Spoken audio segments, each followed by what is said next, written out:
నమస్తే. రామ్మోహన్ రెడ్డి, కొత్తూరు గ్రామ పంచాయతీ, సత్తుపల్లి నియోజకవర్గం. అన్నగారు, ఎలక్షన్స్ మహా అయితే నెల 10 రోజులు మాత్రమే మిగిలింది. ఇలాంటి క్రూషియల్ టైంలో మళ్ళీ మన పార్టీని అధికారంలోకి తీసుకురావడానికి మీరు ఎలాంటి ప్రయత్నం చేస్తున్నారు? గ్రామ స్థాయిలో చాలా కార్యక్రమాలు చేస్తున్నాను. ఎమ్మెల్యే గారి సహకారంతో నిన్న మండల స్థాయి కార్యకర్తల మీటింగ్ కూడా అటెండ్ చేయడం జరిగిందండి. ఎమ్మెల్యే గారు కొన్ని సూచనలు చేశారు. ఆ సూచనల ప్రకారం పార్టీని బలోపేతం చేయడానికి మా వంతు కృషిగా, కార్యకర్తల కృషిగా పూర్తి స్థాయిలో గ్రామ స్థాయిలో చేస్తున్నాము. సో ఇంకొకటి ఏంటంటే, ఇప్పుడు మొన్న జరిగినటువంటి అసెంబ్లీ ఎలక్షన్స్లో కాంగ్రెస్ పార్టీ చాలా భారీ మెజారిటీతో గెలిచి కొన్ని చోట్ల 50,000 మెజారిటీ, 70,000 మెజారిటీ కూడా వచ్చినటువంటి సందర్భం మనం చూస్తాం. సో ఈసారి కూడా అలాంటి పరిస్థితి ఏమైనా రిపీట్ అయ్యే ఛాన్స్ అవకాశం ఉంటుంటారా? కంపల్సరీ అండి. మా దగ్గరకు వచ్చేసి 20,000 మెజారిటీ వచ్చింది మన ఎమ్మెల్యే గారికి. ఈసారి మ్యాక్సిమం 40,000, 50,000 మెజారిటీ వస్తుంది. ఎంపీకి జిల్లా స్థాయిలో కూడా 3 లక్షల మెజారిటీ కంపల్సరీ వస్తుంది. సో ఇంకోటి ఏంటంటే, ఇప్పుడు ఖమ్మం జిల్లా నుంచి మనం చూసుకుంటే 3 మినిస్టర్స్ కూడా ఇక్కడి నుంచే అయ్యారు. ఖమ్మం జిల్లా నుంచి 3 మినిస్టర్స్ కూడా ఇదే జిల్లా నుంచి అయ్యారు. అంటే మరి ఏదో మామూలు పోటీ కాబట్టి చాలా ముఖ్యమైన పోటీ, రాష్ట్ర వ్యాప్తంగా చాలా ముఖ్యమైన శాఖ. సో వాటికి ప్రాతినిధ్యం వహిస్తున్నారు 3 కూడా. సో మీరు ఏ విధంగా చెప్తున్నారు? మా ఖమ్మం జిల్లా ప్రజలు అదృష్టవంతులండి. 3కి మంత్రులు కావడం అదృష్టం. ఆ శాఖలు కూడా ఇంపార్టెంట్ శాఖలు అవ్వటం, రైతులకు కానీ, రెవెన్యూ డిపార్ట్మెంట్ కానీ, ఆర్టీమెంట్ కానీ అన్నీ ఉండటం వల్ల మాకు చాలా అదృష్టం అండి. అదేవిధంగా ఈ 3 నెలల కాలంలో కూడా అభివృద్ధి కార్యక్రమాలు జరుగుతున్నాయని చాలా అదృష్టం ఉంది ఖమ్మం జిల్లా ప్రజలు. అదే విశ్వాసంతో రేపు పార్లమెంటు ఎలక్షన్లో కూడా భారీ మెజార్టీతో తెలంగాణ రాష్ట్రంలోనే గెలుపుకోబోతున్నారు. సో ఇంకొకటి అండి, బీఆర్ఎస్ పార్టీ చేసినటువంటి వైఫల్యాలు మీ దృష్టికి ఏమైనా ఉన్నాయండి? చాలా ఉన్నాయండి. ఇప్పుడు మాది సత్తుపల్లి నియోజకవర్గం. మన ప్రజలందరూ కూడా బీఆర్ఎస్ పార్టీ చేసేటువంటి నిర్వాహకాలు ఎలాంటి పని చేశారు? గత 10 సంవత్సరాలు ఏ విధమైనటువంటి పరిపాలన అందించారు సార్, చెప్పండి సార్. సత్తుపల్లి మండలం, కొత్తూరు గ్రామం ఉంది మాది. చాలా ఇప్పుడు సత్తుపల్లి మండలం తీసుకుంటే 15 సంవత్సరాల నుంచి ఒక ఎమ్మెల్యేగా, 15 సంవత్సరాల నుంచి టీడీపీ నుంచి తర్వాత టీఆర్ఎస్ ఎమ్మెల్యేగా ఉన్నాడు. అయినా కానీ ఇక్కడ అభివృద్ధి ఏమి లేదు, ఆర్భాటాలు ఎక్కువ జరిగాయి. ఇప్పుడు ఈ 3 నెలల కాలంలో జరిగిన అభివృద్ధి చూస్తే 10 సంవత్సరాల అభివృద్ధి పోలిస్తే ఎంత తేడా ప్రజలే గమనిస్తున్నారు. ఇక్కడ మెయిన్ ఏంటంటే అంగం లేదు, ఆర్భాటం లేదు. సామాన్య కార్యకర్తలాగా ఎమ్మెల్యే గారు కూడా ప్రజల్లో కలిసి అభివృద్ధి చేస్తున్నారు. ప్లస్ మా ఊరిలో 10 సంవత్సరాల కాలంలో ఒక రేషన్ కార్డు ఇవ్వలేదు టీఆర్ఎస్ ప్రభుత్వం, ఒక ఇల్లు ఇవ్వలేదు పేదలని ఏమాత్రం పట్టించుకోలేదండి. ఇప్పుడు వచ్చిన తర్వాత మన కాంగ్రెస్ ప్రభుత్వం ఈ 3 నెలల కాలంలోనే 0 బిల్లు కానీ, కరెంటు బిల్లు ఇవ్వడం జరిగింది. గృహలక్ష్మి గ్యాస్ కూడా దానితో కూడా 500 రూపాయలకి గ్యాస్ ఇవ్వడం జరుగుతుందని హ్యాపీగా ఉన్నారు ప్రజలు. టీఆర్ఎస్ ప్రభుత్వం ఇంకా చాలా అవినీతి కార్యక్రమాలు చాలా చేశాయండి. ఇప్పుడే ఒక్కొక్కటి బయటకు వస్తున్నాయి. ఫ్యూచర్లో కూడా ఇంకా చాలా వచ్చేవి ఉన్నాయండి. సీఎం రిలీఫ్ ఫండ్ కూడా చాలా అవినీతి జరిగిందని చెప్పేసి జరుగుతున్నది. సొంత కార్యకర్తలే అంటే మనకు వచ్చిన ఇన్ఫర్మేషన్ సొంత కార్యకర్తలే ఏదో ఒకటి చెప్పుకొని ఒక పేపర్ సృష్టించుకొని సీఎంలో రిలీఫ్ ఫండ్కి అప్లై చేసుకొని డబ్బులు కాజేసినాయని పెద్ద ఎత్తున దుమారం. అది కంపల్సరీ అండి, చాలా జరిగి ఉంటాయి. నా దగ్గర కూడా జరిగే ఉంటాయి కానీ బయటికి ఇంకా రావట్లేదండి. ఫ్యూచర్లో ప్రభుత్వం, కాంగ్రెస్ ప్రభుత్వం అవి కూడా బయటికి తీస్తే ప్రజలకు అర్థమవుతుంది. ఇంకా చాలా కార్యక్రమాల్లో చాలా అవినీతి జరిగిందండి. ఎక్కడికక్కడ దందాలు, ఎక్కడికక్కడ మా సత్తుపల్లిలో పేకాట కానీ ఇలాంటి దందాలు కూడా చాలా దందాలు జరిగాయండి. అది సార్, ఇప్పుడు ఏంటంటే కవిత ఎమ్మెల్సీ కల్వకుంట్ల కవిత గారు ఈరోజు జైలుకి వెళ్ళడం జరిగింది, Tihar jail. So BRS party వాళ్ళు ఏమంటారంటే, కవిత ఎలాంటి తప్పు చేయలేదు, తను ఎలాంటి ఆరోపణలు మొత్తం సబబు కాదు, కాంగ్రెస్ పార్టీ కావాలనే కక్షపూరితమైనటువంటి చర్యలు తీసుకుంటూ బీజేపీ పార్టీతో పొత్తు పెట్టుకునే కవితను జైలుకు పంపించారు. ఎంతవరకు నిజమంటారు, ఎంతవరకు అబద్ధమంటారు? అసలు కాంగ్రెస్ బీజేపీ కలిసిందంటమే వాళ్ళ అవివేకం అండి. ఎట్లా కలిసింది చెప్పండి, అది జరగదు. ఇక టీఆర్ఎస్ వచ్చేసి కవిత గారు వచ్చి నేను ఏమీ తప్పు చేయలేదని మొన్నటిదాకా చాలా మాటలు చెప్పారు. మరి అలాంటిది ఇవాళ ఆ కేంద్ర ప్రభుత్వం చర్యలు తీసుకోవడంతో ఇవాళ ఈ విధంగా మాట్లాడటం ఎంతవరకు సమంజసం? ఏమి తప్పు చేయనప్పుడు బయటికి బెయిల్ వస్తుందో బయటికి రావచ్చు కదా. ఇవాళ ఎంత భయపడాల్సిన పని ఉంది? అసలు టీఆర్ఎస్ పార్టీయే ఇవాళ ఖాళీ అయ్యే పరిస్థితికి వచ్చింది.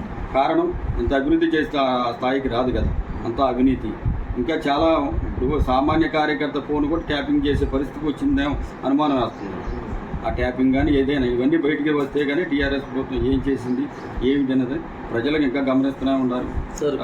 ప్రజలకు గమనిస్తున్నారు కదా, ఇప్పుడు ఇలాంటి సందర్భంలో ఇప్పుడు ఫోన్ ట్యాపింగ్ విషయం కూడా ఒకటి వచ్చింది బయటికి. సో దాంట్లో కూడా కేటీఆర్ గారు హరీష్ రావు గారు ముఖ్య పాత్రదారులు అని తెలుస్తుంది. సో ఇలాంటి సందర్భంలో మన గ్రామ స్థాయి నుంచి ప్రజలు, ఎందుకంటే ఆ రోజు పార్టీ గెలిచిందంటే గ్రామ స్థాయి నుంచే బాగా గెలిచింది కాంగ్రెస్ పార్టీ. సో ఈ గ్రామ స్థాయిలో ప్రజలు ఏ విధంగా కంపల్సరీగా ఎక్కడ ఉన్న జనాలు నలుగురు కలిసిన ఇదే చర్చ వస్తుంది. ట్యాపింగ్ ఏంటి ఇట్లా ఎప్పుడూ లేదు కదా ఈ విధంగా, ఇట్లా చేసింది ఇది నిజమేనా అని చెప్పేసి ప్రభుత్వం, మన కాంగ్రెస్ ప్రభుత్వం అది కూడా తేల్చితే జనాలకు అర్థమైంది కంపల్సరీగా. ఎందుకంటే ఈ విధంగా ట్యాపింగ్ చేసి ఒక ప్రతిపక్ష నాయకుడిని, ఒక పెద్ద లీడర్ని ఏం చేస్తుండో ఒక అనుక్షణం వాళ్ళు మానిటరింగ్ చేసి ఈ విధంగా చేయటం వల్ల అది ఎంతవరకు సమంజసం. సో అదే సార్, ఫోన్ ట్యాపింగ్ చేసి వాళ్ళని బ్లాక్మెయిల్ చేసి వాళ్ళ ఉన్న లూప్ హోల్స్ ఏంటో తెలుసుకోవడం, డబ్బులు ఆగేయటం, ప్రతిదీ వాళ్ళు చేసే ప్రతి పనిని ఫెయిల్ చేయాలని ఆలోచన చేసి ఆ విధంగా చేశారు. సో అంటే సార్ ఇది ఒకనొక సందర్భంలో కాంగ్రెస్ పార్టీ ఎలక్షన్స్ అంటే మన అసెంబ్లీ ఎలక్షన్ ముందు కూడా రేవంత్ రెడ్డి గారు చెప్పారు ప్రభాకర్ గారికి. సో ప్రభాకర్, నా ఫోన్ నువ్వు ట్యాపింగ్ చేస్తున్నావు నాకు తెలుసు, ఇలాంటి పద్ధతులు నువ్వు విరమించుకో బిడ్డ, వచ్చేది కాంగ్రెస్ పార్టీనే, ఒక్కరు ఇస్తాం మిమ్మల్ని అందరినీ, వదిలిపెట్టం ఎవరిని అని అప్పుడే గెలవక ముందే రేవంత్ రెడ్డి గారు బహిరంగ సవాలు ఇస్తారు. సో దాన్ని ఇప్పుడు నెరవేర్చే పనులు కాంగ్రెస్ పార్టీ ఉందంటారా? కంపల్సరీగా అండి, చేయాల్సిందే అది. ఎందుకంటే ప్రజలకి ఏది నిజమో ఏది అబద్ధం అనేది ప్రజలకి తెలియపరచాలి కంపల్సరీగా. ఎందుకంటే అది లేకపోతే ఇంత స్థాయిలో ఉండదు కదా 10 సంవత్సరాలు. ఎందుకంటే వాళ్ళు ఆఫీసర్లకు చెప్పిన ఆఫీసర్లు కూడా ఒక దీంట్లో ఉన్నారు. మళ్ళీ టీఆర్ఎస్ ప్రభుత్వం మొత్తం మనకి ఏ ఇబ్బంది లేదన్న ఉద్దేశంతో ఆ విధంగా ఇబ్బంది పెట్టారు. ఎక్కడ పై స్థాయి నుంచి కింద స్థాయి వరకు కార్యకర్తలను కానీ ప్రతి వాళ్ళని బెదిరించడం అలా చేసి ఇచ్చేసారండి. సార్ అదే దీన్ని బట్టి కూడా సార్ మొన్న ఎలక్షన్లో రుజువు ఏంటంటే గవర్నమెంట్ ఆఫీసర్స్ మొత్తం ఏకదాటిగా కాంగ్రెస్ పార్టీకి ఓట్లేస్తారు చేశారండి కంపల్సరీ. ఎందుకంటే వాళ్ళకి తెలుసు, అంటే ఒక క్యాడర్ అటు సపోర్ట్ కాల్సిన కింద క్యాడర్ మొత్తం ఎంప్లాయీస్ వాళ్ళకి తెలుసు. అందువల్ల వాళ్ళు మొత్తం కూడా కాంగ్రెస్ పార్టీకి సపోర్ట్ చేశారు కంపల్సరీగా. సో సార్ ఇంకొకటి సార్, ఇప్పుడు జరగబోయేటువంటి ఎలక్షన్లో బీజేపీ వర్సెస్ కాంగ్రెస్ కేంద్రంలో కొనుగోలుతుంది.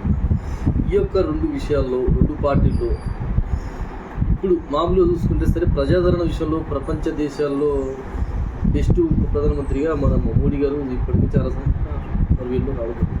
సో ఇలాంటి పరిస్థితుల్లో మళ్ళీ మోడీ గారు వచ్చే అవకాశం ఉందంటారా, లేదా రాహుల్ గాంధీ గారు వచ్చే అవకాశం? రాహుల్ గాంధీ గారు కంపల్సరీ కాబోయే ప్రధాని అండి.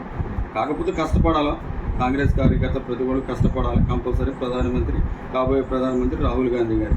సో ఇంకొకటి సార్, దేశవ్యాప్తంగా నడుస్తున్నటువంటి చర్చ ఏంటంటే 2 సార్లు బీజేపీకి మనం ఛాన్స్ ఇచ్చాం కదా, సో దించేద్దాం. మోడీ చేసినటువంటి ఎంతో చెప్పాడు మోడీ అప్పట్లో, ఏంటంటే బ్లాక్ మనీ మొత్తం పట్టుకొస్తా, ఇండియాని చాలా బాగా డెవలప్ చేస్తా, ప్రతి ఇంటికి ఒక ఉద్యోగం ఇస్తా అని చాలా హామీలు ఇచ్చారు. కానీ అలాంటి హామీలు ఏమి నెరవేర్చుకుంటా కొంతమంది కుటుంబాలకే గుర్తుగట్టి కాపు కాసి ఈరోజు తెలంగాణ అభివృద్ధిని నిర్వీర్యం చేశారని.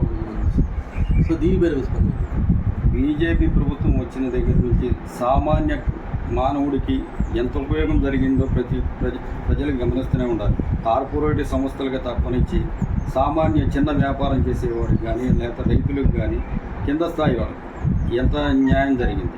బ్లాక్ మనీ అన్నారు, ఇంటికి వచ్చేసి 10,000 రూపాయలు వేస్తున్నారు, ఏదీ జరగలేదు. ఏదో చేస్తున్నానన్నారు, ఏదీ లేదు. కాకపోతే ఏంటంటే వాళ్ళు అంతా ఆర్భాటం, సోషల్ మీడియాను ఉపయోగించుకోవడం, ఉన్నది లేనట్టు సృష్టించడం, ప్రధానమంత్రి గారు అట్లా పోతే ఇలా అని చెప్పేసి చేయటం, ఆయన ఇమేజ్ని పెంచుకొని చేసి చెప్పడం. దేశానికి చేసింది ఏమీ లేదు. మన్మోహన్ సింగ్ గారి కాడ నుంచి చేస్తూనే ఉన్నారు. కాంగ్రెస్ పార్టీ ఇదివరకు ఉంది, ఈ 10 సంవత్సరాల నుంచి బీజేపీ ఉంది. కాకపోతే అంటే వాళ్ళంతా ఒక ఈ మతం అనేది ఇచ్చేసి జనాల్లో ఇచ్చేసి అట్లా విడగొడుతున్నారు, జనాలను విడగొట్టి ఈ విధంగా చేస్తున్నారు. అంత తప్పితే ఏమీ లేదు. ఇంకొక విషయం సార్, ఇప్పుడు కేంద్రంలో చూసుకుంటే రాహుల్ గాంధీ గారు ప్రధానమంత్రి అయ్యే అవకాశం ఎంతవరకు ఉంది? రాహుల్ గాంధీ కంపల్సరీగా అవుతారండి. ఈ ఎన్డీఏ కూటమి ఉన్నది, ఆ ఎన్డీఏ కూటమి నుంచి యువతల ఇండియా కూటమి గట్టి సపోర్ట్ ఉన్నదండి. కంపల్సరీగా అవుద్ది. కాకపోతే కష్టపడాలి. కింద స్థాయి కార్యకర్త నుంచి పై వరకు ప్రతి నాయకుడు కష్టపడితే కంపల్సరీగా భావి భారత ప్రధాని రాహుల్ గాంధీ గారు. సో ఇంకొకటి సార్, ఇక్కడ మనం ముఖ్యంగా చూసినట్టయితే తెలంగాణ ఇచ్చింది కాంగ్రెస్ పార్టీ అంటే సోనియా గాంధీ గారు. సో బీఆర్ఎస్ పార్టీ నాయకులు ఏంటంటే ఇచ్చింది ఇవ్వడం కాదు ముఖ్యం, తేవడం ముఖ్యం అని వీళ్ళు ఒక వర్షన్ చెప్తున్నారు. రెండిట్లో ఏది కరెక్ట్ అంటారు? అంటే తెలంగాణ తేవడం కేసీఆర్ గారే తెచ్చారా, లేకపోతే ఇవ్వడం సోనియా గాంధీ గారు అయితే ఇచ్చారు వాస్తవం, కానీ తేవడం కేసీఆర్ గారు ఒక్కరే అంటున్నారు బీఆర్ఎస్ పార్టీ నాయకులు. దీని ఎంతవరకు సంబంధించి? ఇప్పుడు ఉద్యమం స్టార్ట్ చేసింది ఎప్పుడో మనకి తెలంగాణ కావాలని ఉద్యమం జరుగుతూనే ఉందండి. కాకపోతే ఏంటంటే మధ్యలో ఏమైనా స్టార్ట్ చేశాడు, ఉద్యమం చేశాడు, దాంతోపాటు అన్ని పార్టీలు కాంగ్రెస్, టీడీపీ, ఇంకా బీజేపీ అన్ని పార్టీలు కలిసి వచ్చి సకల జనులు అందరూ ఒత్తిడి మేరకు కేంద్ర ప్రభుత్వం సరే కంపల్సరీగా ఆ సోనియా అమ్మ కావాల్సిందని చెప్పేసి చెప్పడం జరిగింది. కాంగ్రెస్ పార్టీ కూడా చెప్పడం జరిగింది. లాస్ పోయినా కానీ ఆంధ్రప్రదేశ్లో లాస్ పోయినా కానీ కంపల్సరీగా ఇప్పటికీ ఆంధ్రప్రదేశ్లో కాంగ్రెస్ పార్టీ లేదు, లాస్ పోతామని తెలిసిండి కూడా కంపల్సరీగా అవాళ సోనియమ్మ దయ వల్ల తెలంగాణ రాష్ట్రం ఇవ్వడం జరిగింది. ఆ క్రియేట్ అనేది అప్పుడు కేసీఆర్ ఇది చేశాడు, ట్రాప్ చేసి ఇది చేసుకున్నాడు అంతే. కానీ నిజంగా సార్ ఇలాంటి ఒక విషయం ఏంటంటే ఒక రాష్ట్రంలో అంటే ఆంధ్రప్రదేశ్ కంటే కూడా పెద్దది సార్ తెలంగాణ కంటే కూడా పెద్దది ఆంధ్రప్రదేశ్. సో అలాంటి పెద్ద రాష్ట్రంలో దాదాపు 25 ఎంపీ ఉంటున్న రాష్ట్రంలో ఈరోజు మనం రాష్ట్రం విడగొడితే మరి మనకి ఇక్కడ పెద్ద మైనస్ జరుగుతుంది అని తెలిసి కూడా ఆ రోజు కాంగ్రెస్ పార్టీ తెలంగాణ ప్రజల మనోభావాలకు విరోధిస్తూ వాళ్ళ ఆకాంక్షలకి ఆయువు పోస్తూ తెలంగాణ ఇవ్వడం జరిగింది. సో దాన్ని అడ్డం పెట్టుకొని 2 సార్లు కూడా ఈరోజు కేసీఆర్ గారు సీఎంగా వెళ్ళడం జరిగింది. ఫస్ట్లో ఏం చెప్పారంటే సీఎం గారు ఒక దళితుని ముఖ్యమంత్రి చేస్తానని చెప్పారు. సో ఆ విషయంలో ఒక ఉప ముఖ్యమంత్రి చేసి మళ్ళీ ఎమ్మటే బర్తరఫ్ చేసి ఇట్లా వేరే వాళ్ళకి కూడా ఇవ్వడం జరిగింది. కేసీఆర్ గారు చెప్పింది ఏం చేశాడండి? ఏదీ చేయలేదు. కాంగ్రెస్ పార్టీకి తెలంగాణ ఇస్తే మద్యం చేస్తానని పార్టీ విలీనం చేస్తానని మాట ఇచ్చాడు. అది ఫస్ట్ అది చేశాడు, అది లేదు. వచ్చింది తెలంగాణ వచ్చి ఇవ్వడం జరిగింది. సోనియమ్మ మాట ఇచ్చింది కాబట్టి తెలంగాణ లాస్ పోయినా 25 సీట్లు అక్కడ లాస్ పోతున్నా కానీ మాట ప్రకారం తెలంగాణ 17 సీట్ల కోసం 25 సీట్లు వదిలిపెట్టి 17 సీట్ల కోసం తెలంగాణ ఇచ్చిన మాట ప్రకారం ఏర్పాటు చేశారు. ఇచ్చిన తర్వాత కేసీఆర్ అప్పటి నుంచి మొదలు పెట్టాడు మాట తప్పటం. ఫస్ట్ పార్టీని కలుపుతానన్నాడు, కలపలేదు. తర్వాత ఇంకా సీఎంని చేస్తున్నాడు, కాపలా కుక్క అన్నాడు తెలంగాణకి. అలాంటిది వాళ్ళ తెలంగాణను అప్పులు తెలంగాణ చేసి మార్చి 10 సంవత్సరాలు 5 లక్షలు చేసి ప్రజలపై ఇంత భారం మోపి ఇప్పుడు కాంగ్రెస్ ప్రభుత్వానికి ఎన్ని ఇబ్బందులు తీసుకొచ్చి పెట్టాడంటే ఇంత లోటు బడ్జెట్లో కూడా ఇవాళ గృహలక్ష్మి కానీ ఇవన్నీ అమలు చేసుకుంటూ కాంగ్రెస్ ప్రభుత్వం నెట్టుకుంటూ వస్తుంది. ఒక రైతు బంధు ఒకటే కొద్దిగా ఇంకా పెండింగ్ ఉంది, అది కూడా కంప్లీట్గా చేయడం జరుగుతుందని మంత్రివర్యులు కానీ సీఎం గారు కానీ చెప్పడం జరుగుతుందని. సో ఇంకొకటి ఏంటంటే సార్, ప్రధానంగా రాష్ట్ర వ్యాప్తంగా మనం చూసుకున్నట్లయితే రాష్ట్రంలో ఉన్న మంత్రులందరికీ ఒక సమన్వయం లేదు, వర్గాలుగా దిగిపోయారు. కాంగ్రెస్ పార్టీలో ఉన్న మంత్రులందరూ కూడా దాదాపు చాలామంది మంత్రులు కూడా సీఎం గారికి ఒక వర్గం, ఇట్లా కొంత మినిస్టర్స్కి ఇట్లా బట్టి గారికి ఒక వర్గం, ఉత్తమ్ కుమార్ రెడ్డి గారికి ఒక వర్గం, కోమటిరెడ్డి రాజగోపాల్ గారికి ఒక వర్గం, ఇట్లా వర్గాలుగా విడిపోయారని బయట ప్రచారం సార్. బయట ప్రచారం ఏంటంటే మా దగ్గర 3 మంత్రులు ఉన్నారు, 3 మంత్రులు అందరూ కలిసే పని చేస్తున్నాడు. ఏ ఊరికి ఎక్కడ వర్గం ఏది లేదండి. సహజంగా అభిమానం ఉంటుంది. ఒకళ్ళకి తుమ్మల గారు అంటే అభిమానం ఉంటుంది, ఒకళ్ళకి శ్రీనివాస్ రెడ్డి గారి అభిమానం, ఒకళ్ళకి బట్టి గారు అంటే అభిమానం ఉంటుంది. అభిమానం ఉండటం వేరు, కలిసి పనిచేయటం వేరు కదా. ఎక్కడ వర్గాలు అనేది ఏమీ లేదు. అభిమానం ఉండవచ్చు, అందరికీ ఒకళ్ళ మీద అభిమానం ఉండదు కదా. ఒక ఇంట్లో ఉన్నప్పుడు 4 ఉన్నప్పుడు 4కి 4 అభిరుచులు ఉంటాయి. అట్లనే ఇంట్లో 4 విడిపోరు కదా, కలిసి ఉంటారు కదా. భిన్నాభిప్రాయాలు వచ్చి కూర్చొని చర్చించుకుంటారు, దాని గురించి ఏమి ఇబ్బంది లేదండి. ఖమ్మం జిల్లా ఇప్పుడు ఉందే ఏమి ఇబ్బంది లేదు. పార్లమెంట్ సీటు ఎవరికి వచ్చినా కానీ 2,50,000 నుంచి 3 లక్షల మెజార్టీతో కంపల్సరీ గెలవడం జరిగింది కాంగ్రెస్ పార్టీ. పక్కాగా గెలవడం. సో సార్ ఇంకొక విషయం సార్, చిన్న విషయం. ఇప్పుడు మనం చూసుకుంటే రాష్ట్రంలో దేశంలో దాదాపు 400 సీట్ల 300 సీట్లు పైగా కాంగ్రెస్ పార్టీ కొట్టిన ధీమాతో వ్యక్తం చేస్తుంది సార్. ఎంపీ సీట్లు 300 సీట్లు కొట్టి ఈసారి ఈజీగా ప్రైమ్ మినిస్టర్గా రాహుల్ గాంధీ అయ్యే ఛాన్స్ ఉంది. సో 300 సీట్ల కన్నా తగ్గే అవకాశం ఉంది. మరియు తెలంగాణలో ఉన్న 17 సీట్లకి ఎన్ని సీట్లు వచ్చే అవకాశం ఉంది? తెలంగాణలో 17 సీట్లలో కంపల్సరీగా 14 సీట్లు కంపల్సరీగా కాంగ్రెస్ పార్టీ కైవసం చేసుకోబోతుందండి. అదేవిధంగా దేశంలో కూడా మెజార్టీ సీట్లు కంపల్సరీగా కాంగ్రెస్ పార్టీ కూటమి, ఇండియా కూటమి కంపల్సరీ గెలిపోతుందండి. రాహుల్ గాంధీ కంపల్సరీ ప్రధాని సరే అవుతారండి కంపల్సరీ. ఇక రాబోయే 5 సంవత్సరాలు కంపల్సరీగా ఆయన కాంగ్రెస్ ప్రభుత్వం ఏర్పాటు చేయాలి. సో తెలంగాణ నుంచి 17 స్థానాలకు కనుక కనీసం 15 స్థానాలు గెలిచి సోనియమ్మ గారికి గుర్తిద్దామని ప్లాన్ చేస్తున్నారండి. కంపల్సరీగా అండి సోనియా గారి ఇచ్చిన తెలంగాణ ఇవాళ రుణం తీర్చుకోవడం అండి. మొన్న కాంగ్రెస్ పార్టీ రేవంత్ రెడ్డి గారు సీఎం చేయడం కూడా అది ఒక భాగం.